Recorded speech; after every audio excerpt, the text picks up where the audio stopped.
Station. Hey, that's not fair. Oh, we need a microphone. Oh, she's going. She's going, Yeah, so I never planned a speech, so I'm just going to wing it. So we can start with Keith and how I ended up being the best man here is Keith, when he's a lot older than me and I was only 5, told me that I could be his best man if he ever got married. Then he actually asked me, and I was like, okay. God, what else can we say? So obviously Keith's grown up with us going along, we never having holidays down the country.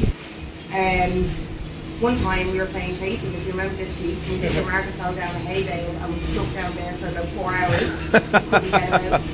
Keith did not help in any way. I was laughing. You were still a lot older than the rest of us, Keith.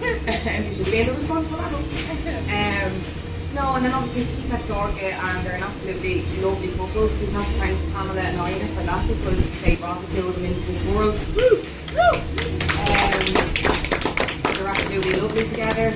I think as well we should toast the people that can't be here, our loved ones that are passed, our loved ones that just couldn't make the trip. So cheers to everyone, and especially Uncle Mikey, she was recent passing.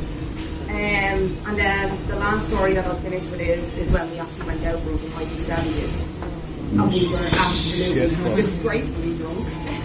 Sorcha, you led this all going out. You were definitely my leader on this one. And so there was me, Sorcha, Keith, 3 of my siblings, was it, and Chris. So we were too drunk to get into the nightclub. So my sister's fiance ran some guards that she knew because they drink in there. Anyway, grand, they let us in. We couldn't actually walk. And then when we got into the bar, then there's that cousin behind the bar. We were like, oh my god, it's little Richard. And went up, all giving hugs. But I suppose the moral of the story is they're a fabulous couple, completely in love, and it's been a pleasure to be here. And thanks for the privilege. To Sorcha.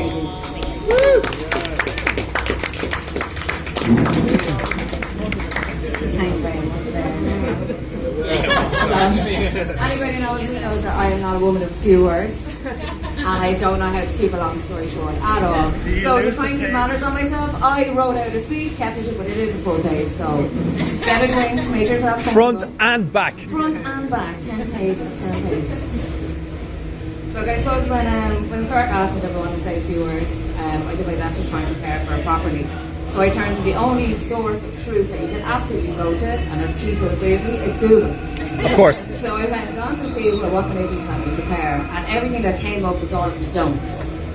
Don't tell any bad stories, don't tell any rude jokes, don't tell any, dark secrets or sordid nights out or that. And I went, oh, that's why she asked me.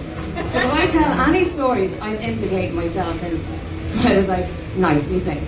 So this is a very clean speech, and I'm not telling out any stories. I left that one up to Alice there.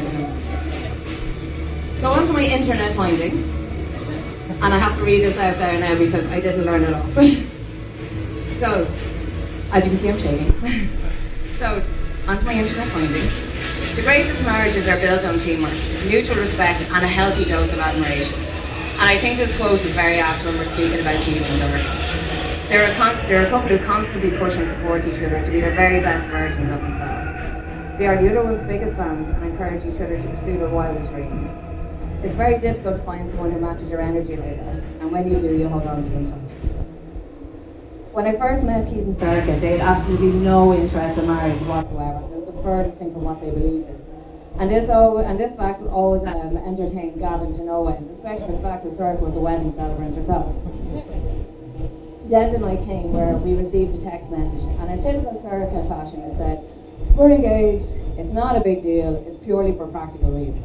I didn't care, it was an excuse for us to celebrate, so me and Gav hopped into a taxi and up we went up with beers and wines. And when we got there then is when we actually found out what the practical reasons were for. And they said, we want to make sure if something happens to one of us, the other one is taken care of. And I thought, well, there's never been a more pure reason or depiction of true love than this. So I always think that love at first sight is easy to understand and it's easy to do. But when it's two people that have been looking at each other for a lifetime, like Keith and Sorcha have, and then they finally decide to make this leap, that's when you know it's truly special. And on that note, let's raise a toast to the newlyweds. Oh, thank you. Woo! Woo! And I'm going to sit down before the next one. Who is next? Thanks, Becky. Well done.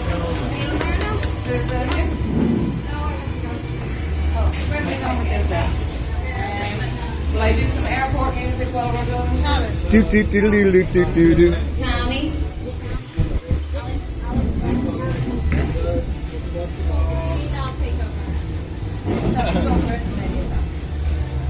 Yeah, I don't normally do this. Great. A lot of anxiety. Actually, can you do this? Just start and then I'll jump in. If you want to use my speech, you can do it again.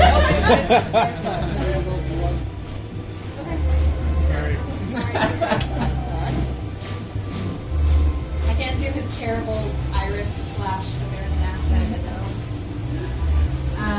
Okay. We would like to thank Sorcha and Keith for bringing us to this godforsaken place. The hotel staff has made us aware there is a wedding special deal for 40% off all jumps from the top floor.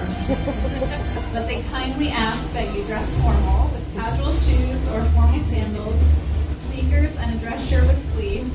Sleeveless shirts, bathing sandals are not allowed, and men must necessarily wear pants.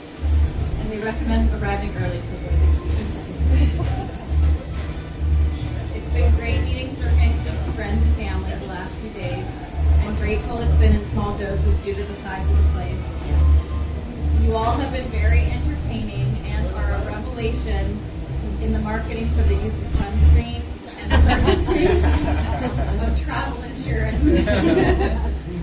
I also want to congratulate Alice on becoming the regional face, or is it legs, spokesperson of Love's Offspring.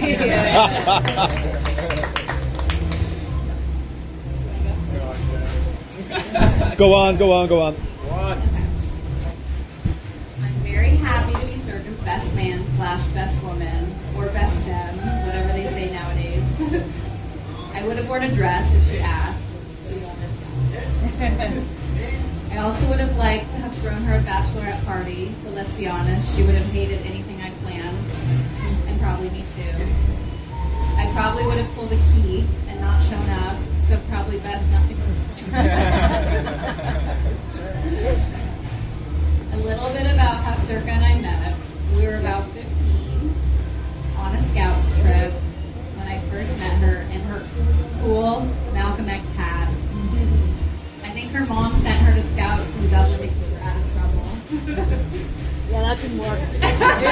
No. We got on well, and she came to Dublin often to hang with me and my friends, even though she hated many of them, especially Eddie, which I can understand now. Oh, you understand. I don't remember much from those years except for us hanging out at the hideout in Dublin and having a good time. We probably chatted regularly on Vivo and MySpace back then, but I can't access those or any of my flip phones, so I can't remember any of it. We lost contact during my college years because I wasn't smart enough to go to college in Dublin, but thankfully we reconnected and it felt like little time had passed. No. What impresses me about Sorcha is that she isn't afraid to try something new, and that's not something you can say about many people. From sliding up and down greasy poles to hanging out with greasy politicians, she follows her passion, and I respect her for that. Apologies in advance for this next one. I was happy for her when I heard she met Keith, but to be honest, when I first met him, I had my reservations about his monobrow. Proud of it. But after getting to know him, I realized he was a good man and would step up if I ever needed a hair plug transplant, since he's got plenty on his face.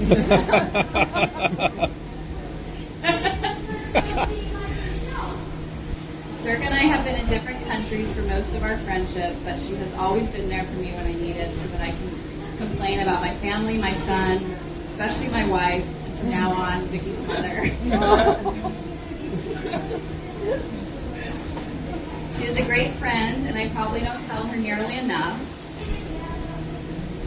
Even when I mentioned to her last year how much of a mess my 20-year-old son was, she offered to have him stay with her and Keith so they can help him get back in line. I usually only come to Dublin during Christmas time, and let's be honest, I'd spend more time with her and Keith if Nace wasn't such a shithole.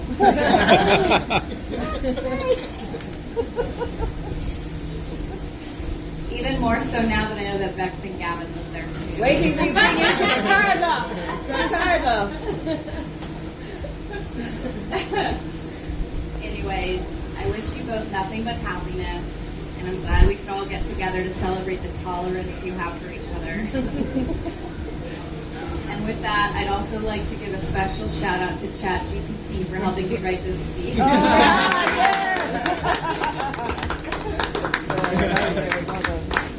That's proper teamwork. That's proper teamwork there. That was a good speech. Yes, hello. Okay. Good evening, everybody. Ladies and gentlemen, can you hear me? Yeah. First of all, thank you all for coming to Keith and Sorcha's wedding. Right, this is totally out of the everything written down. It's going to be very short, I think. Yours. I was the only one who was prepared. I just want to want to congratulate Sorcha and Keith for finally getting married, as this is being told, and a wonderful day and a wonderful holiday. I want to thank Keith for being the best son any mother could ever wish to have. He's everything. Yeah, I know. Well, let me talk. I'm telling you, you're kind, you're gentle, you're everything I ever wish to have as a son. Okay? So I'm probably the last to speak here, so everyone else just have a great time, enjoy the rest of the evening, and once again, congratulations to Keith and Sorcha. And Sorcha, welcome to the family. And God bless.